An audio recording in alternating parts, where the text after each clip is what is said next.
ہر زخم پر مکھیاں جمع ہو گئی تاکہ کوئی بندہ اپنے زخم کی پیپ نہ دیکھ سکے۔ وہ مکھیاں تیرے خیالات اور امید ہیں، اور وہ زخم تیرے احوال کی تاریکی ہے۔ بدن حسن و جمال پر ناز کرتا ہے، روح نے اپنی شان و شوکت اور بال و پر کو چھپا رکھا ہے۔ اگر تو پرندوں کی بولی بولے تو پرندوں کے دل سے کب واقف ہو سکتا ہے؟ اگر تو بلبل کی چہچہاہٹ بھی سیکھ لے تو کون جانتا ہے کہ وہ پھول سے کب گفتگو کرتی ہے؟ اس کار ساز زندگی میں ہر بندہ دوسروں کے عیبوں پر نگاہ جمائے ہوئے ہے۔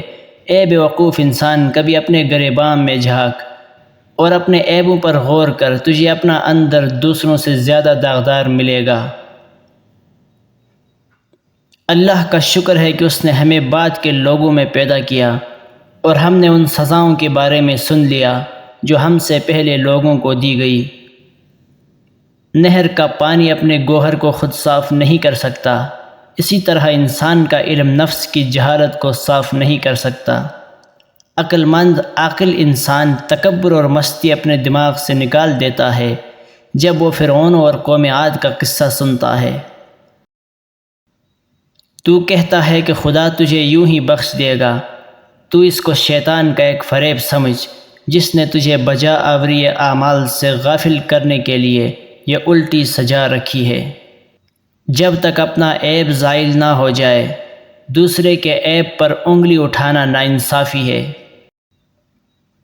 دنیا کی دولت وغیرہ مسکراہٹیں ہیں جنہوں نے ہمیں مغرور اور مست بنا دیا ہے۔ اے انسان، فقیری اور بیماری جنت ہے، کیونکہ اس کی وجہ سے مسکراہٹ کا جال اکھڑ جاتا ہے۔ تو جب زرد رنگ کی اینک لگائے گا تو سورج کو بھی زرد دیکھے گا۔ اپنے زرد شیشے کو توڑ ڈال تاکہ تو گرد اور مرد کی شناخت کر سکے۔ اپنے منہ کو بند رکھ اور آنکھوں پر پٹی باندھ لے۔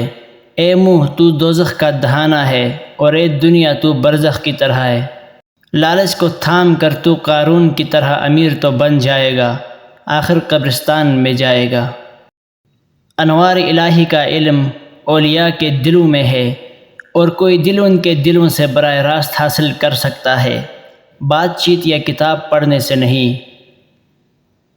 وسائل کا برے ہاتھوں میں آ جانا گویا سانپ کا سوراخ میں سے نکل پڑنا ہے۔ جب نادان شاہ بن جائے تو وہ سانپ اور بچھو بن کر لوگوں کو کاٹتے ہیں۔ اللہ کو عیب اور پردہ داری پسند ہے، راز کا چھپا ہونا بہتر ہوتا ہے، اور ہر انسان کا اپنے خیال کے مطابق خوش رہنا بہتر ہوتا ہے۔ کن پٹی کی رگ اچانک پھڑکنے لگ جائے تو سمجھ جاؤ گھر میں بہت جلد دولت کی ریل پیل ہونے والی ہے۔ تم کائنات کی روح ہو، اور تمہارا نام محبت ہے۔ خود کو سکون میں رکھو اس سے پہلے کہ تمہارا سامنا موت سے ہو جائے۔